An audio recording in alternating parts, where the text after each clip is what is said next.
स्वागत है मेरे YouTube वीडियो में। आज के वीडियो का टॉपिक है difference between markup language, scripting language, programming language. तो बिना किसी टेक इंट्रो के शुरू करते हैं आज का वीडियो। तो सबसे पहले आप एक ये इमेज देखो।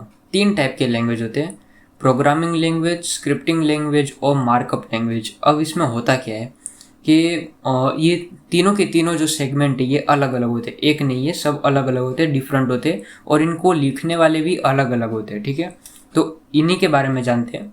तो सबसे पहले हम प्रोग्रामिंग लैंग्वेज के बारे में जानते हैं कि प्रोग्रामिंग लैंग्वेज होते क्या।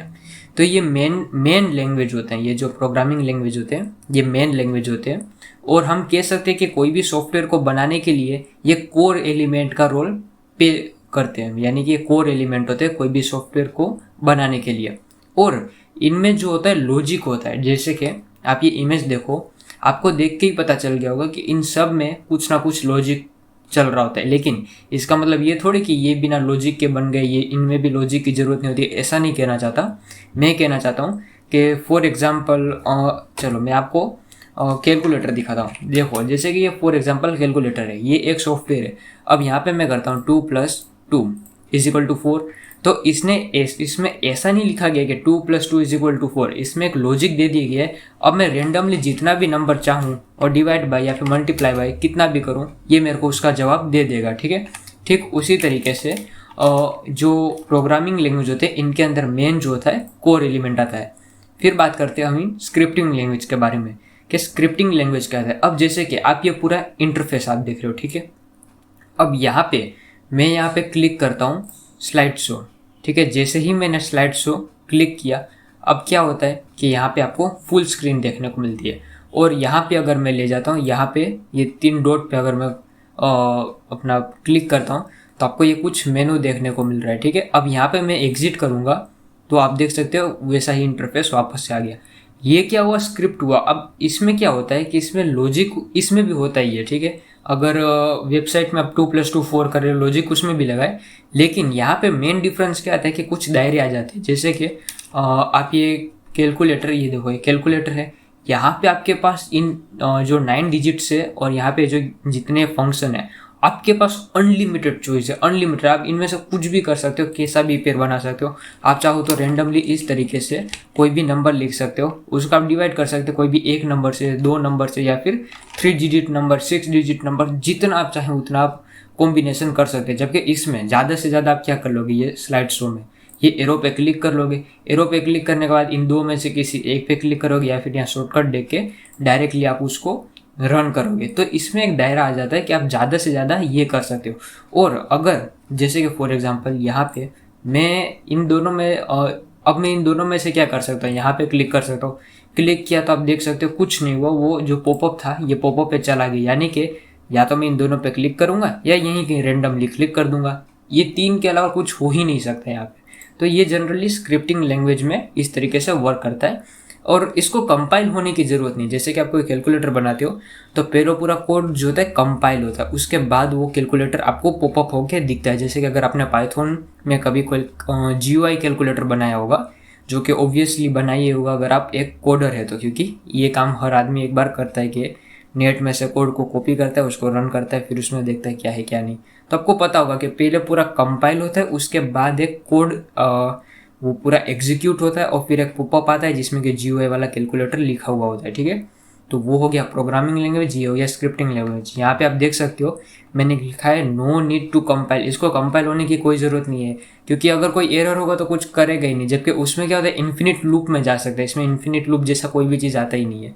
हालांकि अगर आप वेब पे कैलकुलेटर बना रहे हो, कि जैसे कि आपने वेब पे लिखा www.calculator.com ऐसा कुछ लिखा और कैलकुलेटर आ गया, तो वहाँ पे इन्फिनिट हो सकता है। 0/0 कर दिया तो इन्फिनिट में चला गया, बाकी और कुछ ज़्यादा प्रॉब्लम नहीं होता, इसलिए इसको कंपाइल होने की ज़रूरत नहीं होती। और ये जनरली ये यूज़ किया जाता है कनेक्ट विथ सर्वर, ठीक है। सर्वर से कनेक्ट करने के लिए कोई किसी भी वेबसाइट को, ये उसी के लिए यूज़ किया जाता है। आपके पास बेस्ट एग्जाम्पल है जावास्क्रिप्ट। अब सबसे लास्ट हम बात करते हैं, जो कि यहाँ पे गलती से मैंने 4 लिख लिया, यहाँ पे मेरे को 3 लिखने की ज़रूरत थी। चलो इसको मैं सही कर देता हूँ, ये हो गया 3। यहाँ पे हम करते हैं स्लाइड शो, ओके 3। अब यहाँ पे क्या होता है, मार्कअप लैंग्वेज, यानी कि to create a structure of data और स्ट्रक्चर ऑफ साइट। जैसे कि फॉर एग्जांपल आप ये देख रहे हो, ठीक है, ये पूरे का पूरा जो है एक ये पूरा एक ये साइट है, ठीक है। और यहाँ पे ये सब कुछ मैं ऑनलाइन साइट के ऊपर मैं वर्क कर रहा हूँ। तो ये लोगो इधर होना चाहिए, यहाँ पे टाइटल होना चाहिए, यहाँ पे कुछ मेनू होना चाहिए, ये सब एक स्ट्रक्चर है, ठीक है। तो इसी स्ट्रक्चर को बनाने के लिए हम HTML का यूज़ करते हैं, और उसको स्टाइल करने के लिए यानी कि उसको थोड़ा एडवांस करने के लिए, इनहेंस, जैसे मैं यहाँ पे होवर कर रहा हूँ तो इसका थोड़ी देर के लिए बैकग्राउंड जो है ब्लैक कलर का हो रहा है। जैसे होवर हटा रहा हूँ ये वापस से नॉर्मल हो जा रहा है, इसको होवर कर रहा हूँ ब्लैक। तो ये होवर वगैरह करने के लिए, फ़ॉन्ट को एडिट करने के लिए, ये फ़ॉन्ट अलग है, ये फ़ॉन्ट अलग है, यहाँ पे मैं होवर करता हूँ तो रीनेम लिखा होता है, ये सब करने के लिए हम CSS का यूज़ करते हैं, ठीक है। और PHP जो है एक स्क्रिप्टिंग लैंग्वेज है। तो होता क्या है, मैं आपको ये इमेज दिखाता हूँ, थोड़ा बड़ा कर देता हूँ स्लाइड्स को। सबसे पहले हम HTML में कोई भी एक फाइल बनाते हैं, उसको हम PHP और इन दोनों को कनेक्ट करते हैं, तो हमारा वेब पेज जो होता है डेवलप्ड हो चुका होता है। फिर उसमें हम जावास्क्रिप्ट को ऐड करते हैं, इससे वो सर्वर से कनेक्ट होने का बटन वगैरह, फंक्शन वगैरह, होवरिंग, ऑटोमेटिक स्क्रॉल होना इमेज, ये सब चीज़ वर्क करता है। उसके बाद हम उसमें CSS ऐड करते हैं, हालांकि पहले CSS ऐड करते हैं उसके बाद जावास्क्रिप्ट, लेकिन इन शॉर्ट ऐड होते हैं, ये सब कनेक्ट होते हैं, तो आपको एक वेल डिज़ाइन स्ट्रक्चर मिलता है, कलरफुल वेब डिज़ाइन मिलता है, और इस तरीके से एक वेबसाइट बनता है, ठीक है। ठीक उसी तरीके से सॉफ्टवेयर जो होता है, जैसे कि अगर इसको मैं ऑफलाइन यूज़ करूँ, जैसे कि यहाँ पे मैं लिखता हूँ इम्प्रेशन, ये रहा इम्प्रेशन, अगर मैं लिखता हूँ तो ये जो हो गया, अभी आप देख रहे हो, ये पूरे का पूरा एक सॉफ्टवेयर है, ये एक प्रोग्रामिंग लैंग्वेज के ऊपर बनाया जाता है। उसके बाद इसको डिज़ाइन वगैरह करके यहाँ पे ऐसे मेनू वगैरह बनाया जाता है, जबकि इसमें ऐसा चीज़ नहीं होता जो कि ये ऑनलाइन सर्वर के ऊपर वर्क करता है, ठीक है। तो यही डिफरेंस होता है प्रोग्रामिंग लैंग्वेज, स्क्रिप्टिंग लैंग्वेज और मार्कअप लैंग्वेज। अच्छा, यहाँ पे आप देख रहे होगे XML, तो XML आप में से काफ़ी लोगों को शायद पता हो, काफ़ी को ना पता हो, मैं बता देता हूँ। हम जैसे अमेज़ोन पे कोई चीज़ ऑर्डर करते हैं, ऑर्डर करने के बाद उसका वो रिसिप्ट हम डाउनलोड करते हैं, आप तो वो रिसिप्ट आप देखते होगे PDF फॉर्म में डाउनलोड होता है, लेकिन वो जो online generated software generated receipt होता है, वो स्ट्रक्चर कैसे किए जाते हैं, तो उसमें जो होता है हम XML का यूज़ करते हैं। तो अगर आप कोई भी PDF जो कि वहाँ से आप डाउनलोड करते हैं ऑनलाइन, उसको अगर आप डिकोड करोगे तो XML फॉर्मेट में लिखा हुआ होता है, ठीक है। अब ये क्या होता है, अगर आप इसके बारे में जानना चाहते हो तो आप कमेंट कर सकते हैं कि व्हाट इज XML, आप बताओ इसके बारे में, मैं बता दूंगा वो होता क्या है। HTML जैसे होते हैं, बस उसके कुछ टैग वगैरह अलग अलग होते हैं, बाकी हम ऑनलाइन PDF जो जनरेट करते हैं उसके अंदर हम इसका यूज़ करते हैं। अब यहाँ पे क्या है कि मैंने मार्कअप लैंग्वेज में खाली 2 ही फोटो रखे, क्योंकि 2 बहुत काफ़ी लोगों को बताने के लिए, लोग काफ़ी समझदार है, समझ जाते हैं।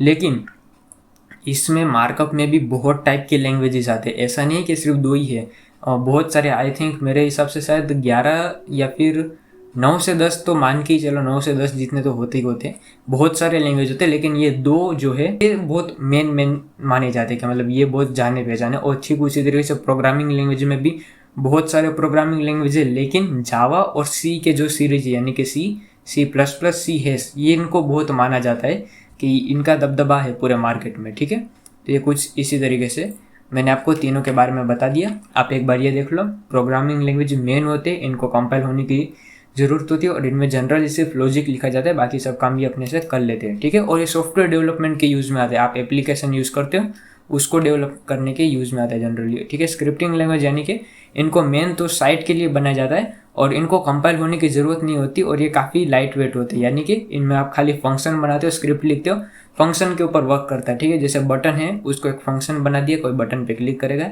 ये फंक्शन जो होगा रन होगा, और इस तरीके से इवेंट जो है कंप्लीट होगा। मार्कअप लैंग्वेज कोई भी चीज़ हो उसको स्ट्रक्चर करने के लिए यूज़ में आती है, ठीक है। इससे ज़्यादा इसका और कोई काम नहीं होता। और इसी तरीके से आज का ये वीडियो हम खत्म करते हैं। Thanks for watching this video. अगर कोई भी क्वेश्चन है आप कमेंट सेक्शन में पूछ सकते हो।